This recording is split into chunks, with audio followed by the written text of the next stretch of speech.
Good morning, dear student.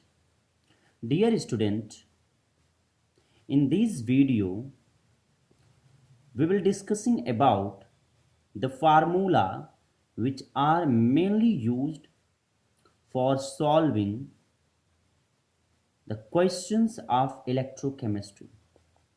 यानी बच्चों, हम इस वीडियो में उन सभी फार्मूला के बारे में चर्चा करेंगे जो लेसन विद्युत रसायन या इलेक्ट्रोकेमिस्ट्री के क्वेश्चंस को सॉल्व करने के लिए प्रयोग में लाए जाते हैं और ये सब बड़े बेनिफिशियल हैं आप लोगों के exam point of view. So बच्चों, अगर आपको कंडक्टिविटी सेल की कंडक्टिविटी को कैलकुलेट करना हो तो आप किस फार्मूले का उपयोग करेंगे? So dear student, you have to use the conductivity C is directly proportional to L upon A। आप इस फार्मूले का उपयोग करके कंडक्टिविटी कैलकुलेट कर सकते हैं या फिर C इज इक्वल टू एक कांस्टेंट K लगा लीजिए, L अपान A इस फार्मूले का प्रयोग कर लीजिए। ओके, या फिर you have to use the C is equal to K 1 upon R। इन तीनों फार्मूले का प्रयोग करके आप चालकता या कंडक्टिविटी को कैलकुलेट कर सकते हैं। ठीक है बच्चों, अगर आपको मोलर कंडक्टिविटी या मोलर चालकता को कैलकुलेट करना हो तो आप यूज करेंगे डेल एम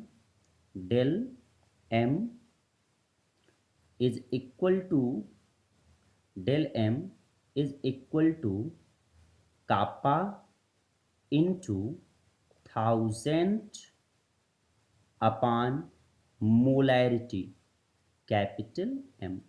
आप इस फार्मूले का प्रयोग करके मोलर चालकता कैलकुलेट कर सकते हैं। अगर आपको स्टैंडर्ड यानी कि मानक मोलर चालकता ज्ञात करना हो तो आप उपयोग करेंगे del M naught is equal to kappa into 1000 upon molarity और अथवा मोलैलिटी। इन फार्मूले का उपयोग करके आप मोलर चालकता की गणना कर सकते हैं। अगर बच्चों आपको इस लेसन में डिग्री ऑफ डिसोसिएशन कैलकुलेट करना हो यानी वियोजन की मात्रा यानी अल्फ़ा कैलकुलेट करना हो तो आपको del M upon del M naught फार्मूले का प्रयोग करना होगा। डेल एम दी गई मोलर चालकता और यह स्टैंडर्ड मोलर चालकता है। यह दोनों वैल्यू बच्चों आपको क्वेश्चन में दिया रहेगा, बस वैल्यू को पुटअप करना है और कैलकुलेट कर देना है। अगर बच्चों आपको मानक चालकता ज्ञात करनी हो या स्टैंडर्ड कंडक्टिविटी ज्ञात करनी हो तो उसके लिए आप जो है फार्मूला यूज़ करेंगे kappa is equal to kappa is equal to alpha square C upon 1 minus alpha. इस फार्मूले का आप यूज़ करेंगे तो आपको मानक मोलर कंडक्टिविटी कैलकुलेट हो जाएगी। यहाँ अल्फ़ा जो है यह डिग्री ऑफ डिसोसिएशन है, C जो है यह कॉन्सेंट्रेशन है या दी गई सांद्रता है। ठीक है बच्चों, अगर बच्चों आपको सेल का इलेक्ट्रोड विभव ज्ञात करना हो यानी electrode potential of cell calculate करना हो तो आपको नस्ट इक्वेशन लेना पड़ेगा जो कि है बच्चों E is equal to E naught minus RT upon NF log active mass A node upon active mass cathode value.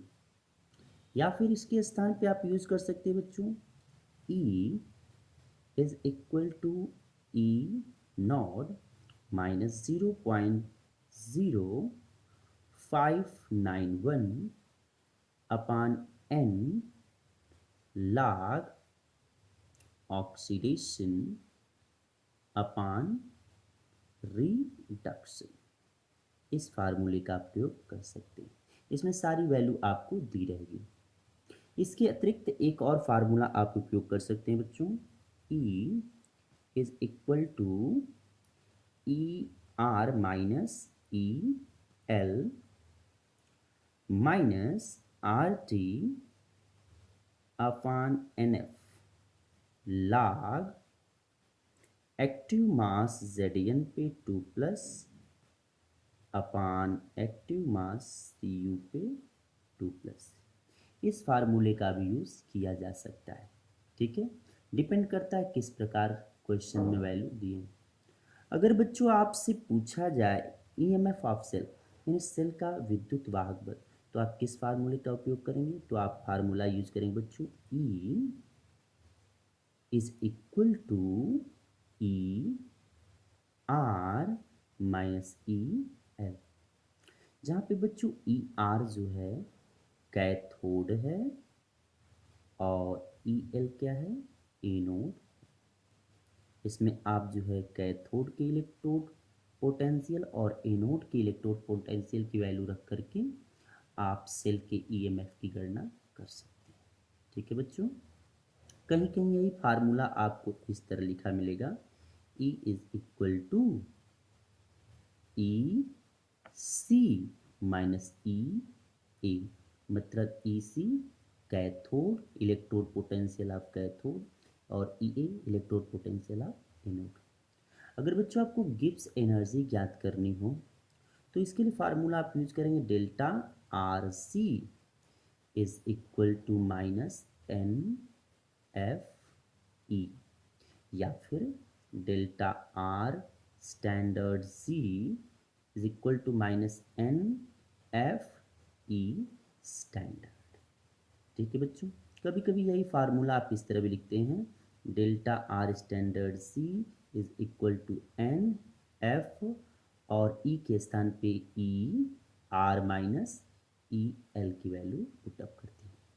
ठीक है बच्चों, अगर सेल रिएक्शन लिखना हो तो सेल रिएक्शन बच्चों आप ऐसे लिखेंगे, जैसे अगर जिंक का एनोड है, ठीक है, और अगर जो है Cu का कैथोड है, तो आपका सेल रिएक्शन होगा बच्चों Zn कन्वर्ट इन Zn+2 और salt bridge Cu+2 convert in C। ठीक है बच्चों, so this is some valuable things related to electrochemistry which are mainly used in your examination. So note down these all formula. Thank you.